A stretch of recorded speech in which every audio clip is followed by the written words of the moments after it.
Hey everyone, did you know that over 90% of you watching right now haven't hit that subscribe button? If you enjoy our content, take a second to subscribe. It's free and it really helps us keep bringing you great stories every day. I still remember the moment the auditorium lights dimmed, casting long shadows across the faces of proud parents and their fidgeting children. Rows of seats creaked under anticipation, and camera flashes danced like fireflies. My daughter Emily was moments away from stepping onto the stage for her solo, her first big recital. I should have been focused on her.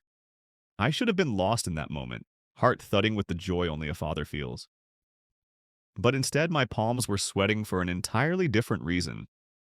I was holding a tiny earpiece in place with one hand and clutching my phone, open to a private recording app in the other. Hidden behind my smile was a storm I'd been quietly weathering for the past year, and tonight, it would all come to a head. I used to think I knew my wife, Claire.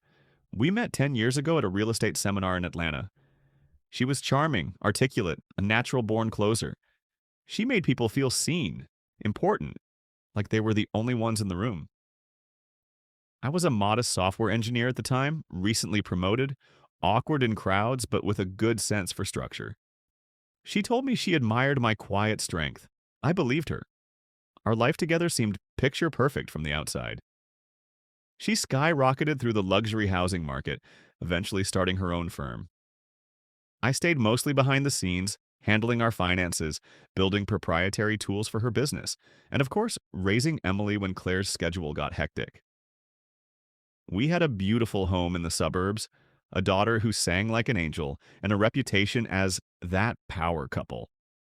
But behind all the smiling Instagram photos and networking brunches, something darker was festering. It started small, little inconsistencies in her stories. A bank statement that didn't match the budget spreadsheet she asked me to update. Then a suspicious phone call she quickly ended when I entered the room. I told myself I was being paranoid, that maybe it was just stress.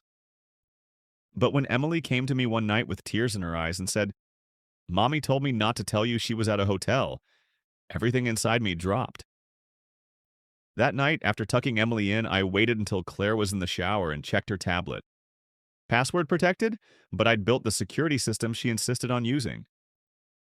I bypassed it in under a minute. What I found shook me. Dozens of encrypted messages, transactions routed through overseas accounts, photographs of high-end properties, listings marked private sale, and clients whose names didn't match any public records. A folder labeled Echo Clients, full of documentation that didn't belong to us. I spent the next 6 months quietly collecting data, pretending everything was fine. I moved Emily's room closer to mine, installed hidden cameras and microphones in Claire's office, and developed software that pulled metadata from her messages. I traced shell companies and client aliases. I found connections to money laundering, fraudulent property transfers, and something that looked a lot like identity manipulation. But the worst part was discovering that I had been her unwitting accomplice in creating some of the back-end systems she used to cover her tracks. She'd praised me for my tech magic, but really I was building the perfect smokescreen. And now, here we were, Emily's recital.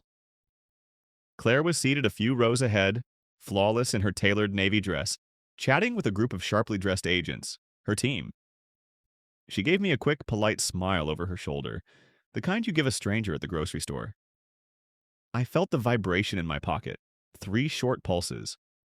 That was my signal. Miles, my best friend and a digital forensics analyst, had just triggered the remote data dump to the authorities. It was time. But Claire, always one step ahead, had her own twisted plans. The music began, and Emily walked on stage, her small hands trembling slightly as she took her place. My chest swelled with pride. She looked straight ahead, oblivious to the war about to unfold around her. She opened her mouth to sing, and then it happened. The first agent stood up, then another, then another. I recognized them all. They weren't just colleagues, they were part of Claire's inner circle. One of them, a man with perfectly gelled hair and a performative grin, shouted, "To new beginnings!" The others joined in, clapping and laughing, as music blared from a hidden speaker system. It wasn't part of the recital playlist, a pop song about freedom and fresh starts. The audience was confused. Some laughed, thinking it was part of the show. Others frowned. Then Claire stood up, holding a microphone. I had no idea how she got it, but her voice rang out with crisp clarity. I'm sorry to interrupt, she said, faux regret dripping from her words.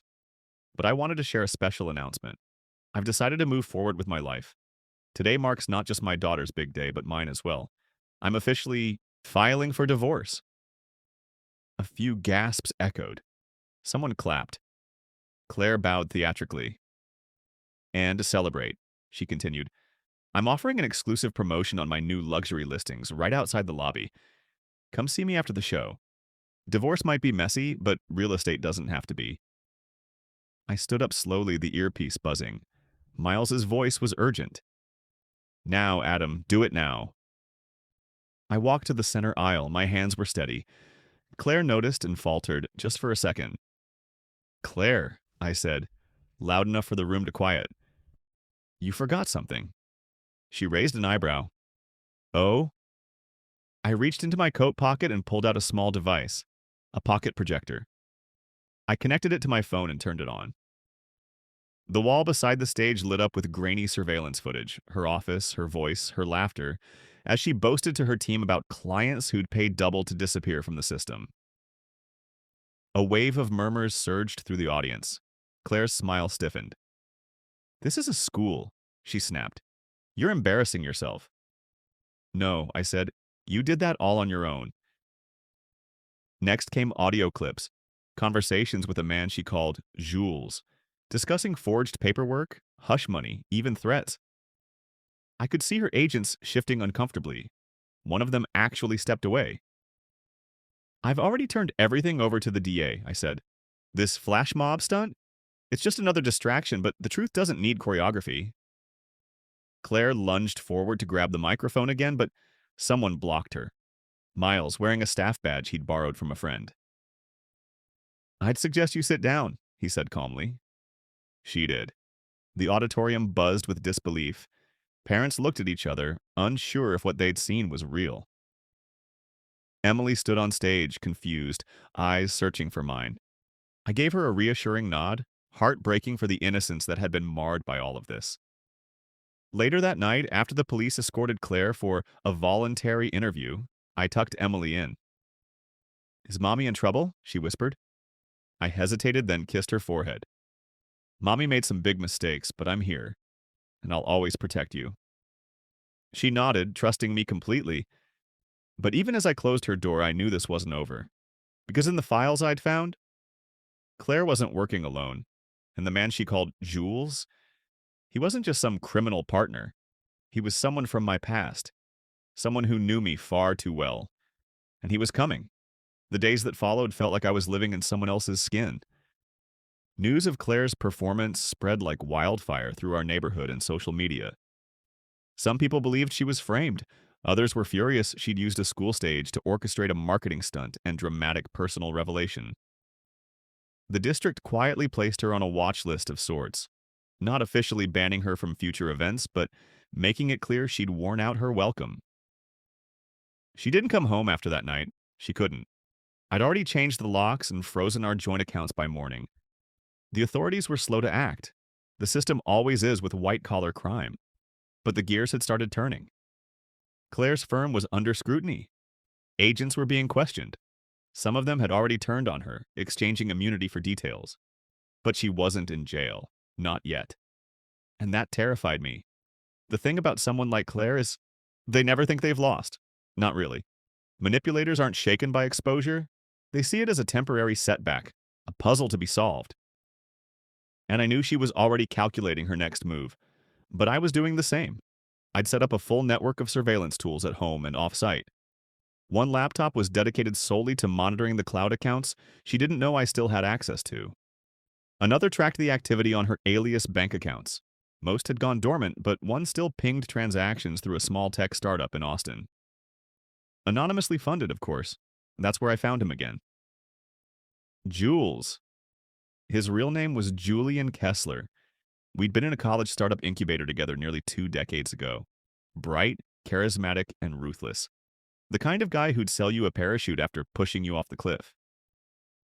We had one major falling out when I realized he was using our tech to skim data from beta users. I shut the whole thing down. He vanished. And now here he was, partnered with my wife, laundering money through real estate fronts and disappearing wealthy clients behind dummy corporations and digital ghosts. The files I recovered named 6 clients, all off-grid. The paper trail stopped cold, but my digging traced 3 of them to foreign properties, likely safe houses. I turned everything over to the feds, but they didn't realize what I did. Claire and Julian were orchestrating not just fraud, but full identity swaps. Rich clients paying to disappear, wipe clean, reborn with new lives, new passports, new digital, fingerprints. Claire's genius wasn't the crime. It was making it feel like charity. While they scrambled to protect their empire, I prepared mine. Emily's safety came first. I withdrew her from school temporarily and arranged a private tutor who came to the house. Her innocence was like glass, already cracked, but still whole if I moved carefully. I gave her simple truths. Mom is away sorting things out, I said. She accepted it for now. Miles helped me set up a secure room in the basement, a digital command center with no outward network access. One-way data flow only. I needed to be 10 steps ahead. I built an algorithm to track phrases and code names from the intercepted messages, creating a map of Claire and Julian's network. The names didn't just link to clients, they connected to legal professionals, public officials, even a tech consultant from a data privacy firm. Claire didn't just cheat the system, she'd built her own. Then came the email. It arrived in my private inbox, the one I never used publicly. No subject line, just an attachment. I ran every scan, no viruses, no trackers. It was a video file. The screen lit up with Claire's face. It had been filmed recently. Same navy dress from the recital, same smirk. Adam, she said, like we were sitting across from each other at breakfast. I hope you feel like you won. I really do. But you never understood the game. You think justice is about truth. It's not. It's about proof and perception. And I've spent a decade shaping both. She leaned in slightly, voice dropping. Julian's not happy with you. I told him to be patient. You're still the father of my child. But you're also the man who tore apart our lives over what? Your ego? Your need to be a hero in front of strangers? She paused. You've always been talented, Adam. But you never had vision. That's why you'll lose.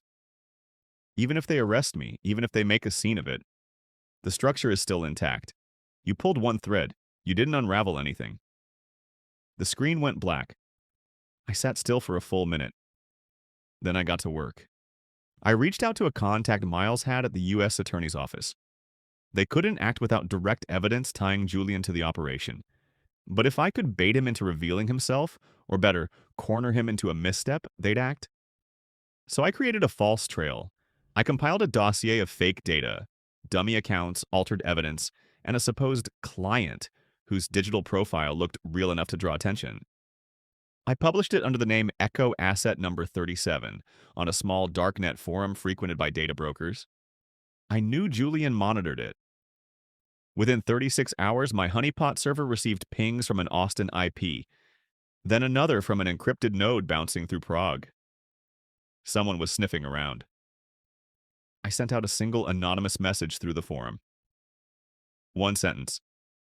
Echo number 37 is unstable. Considering flipping. The trap was set. 3 nights later, a black SUV idled outside our house. I watched it through my office window. A man stepped out.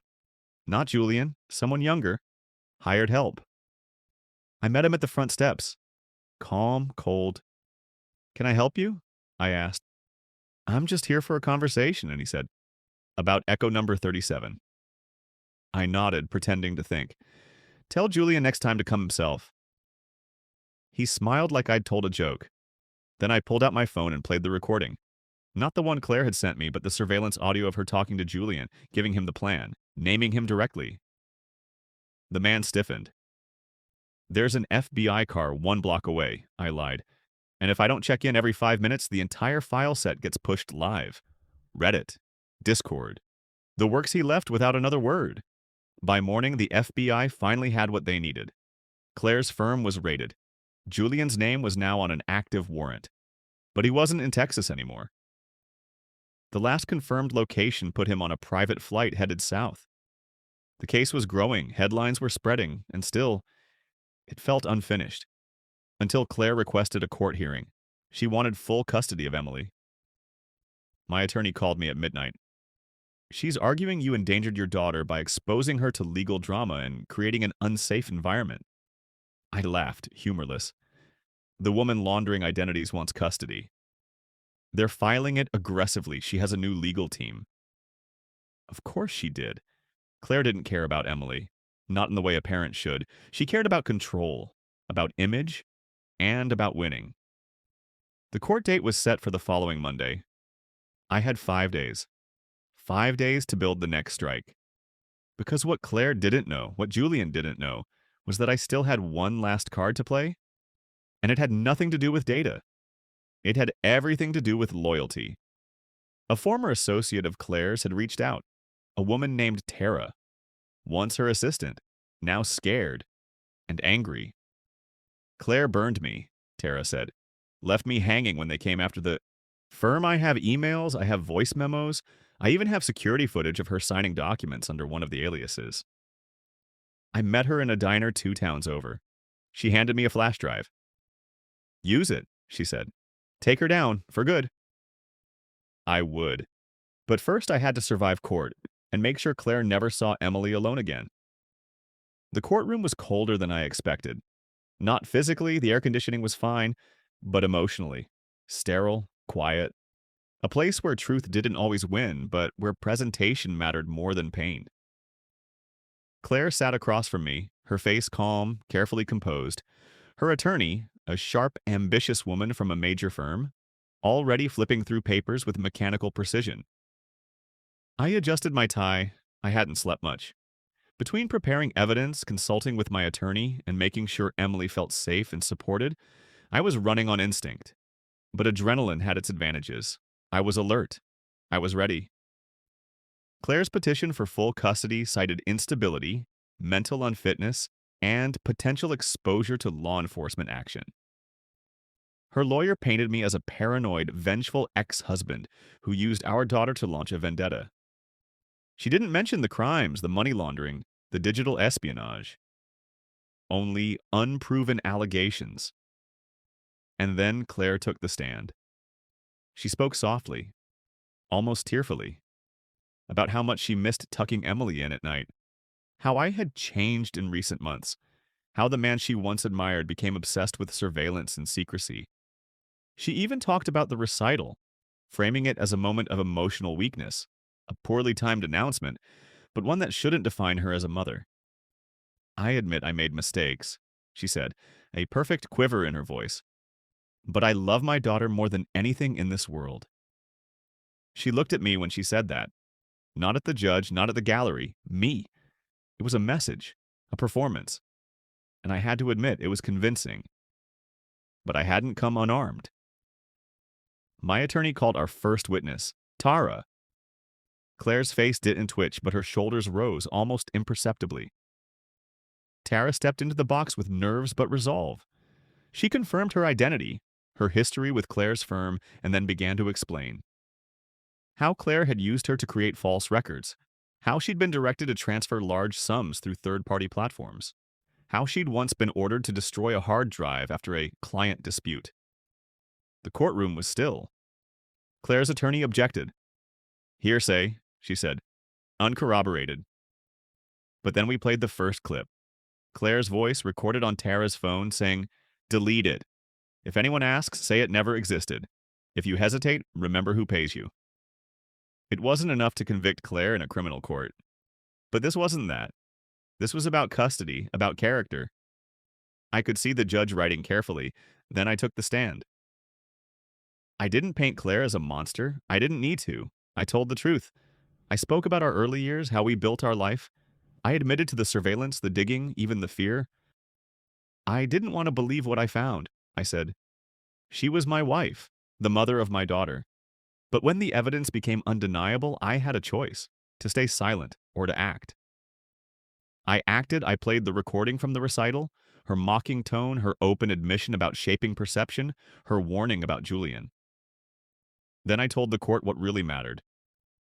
My daughter, I said, deserves stability, safety, and the freedom to grow up without being used as leverage in someone else's agenda. I'm not perfect, but everything I've done since discovering the truth has been to protect her. Claire stared at me. Not angry, not tearful, just unreadable. The judge called a recess. We had to wait. Outside the courtroom, in the long hallway of dull lighting and hushed conversations, I stood alone for a moment. Claire approached, arms crossed, expression unreadable. You think this is the end? She said, voice low. I think it's the beginning. For Emily. Claire glanced down the hall. They'll never convict me, you know that. Maybe, I replied, but you're not getting her back. Not without a fight you can't win.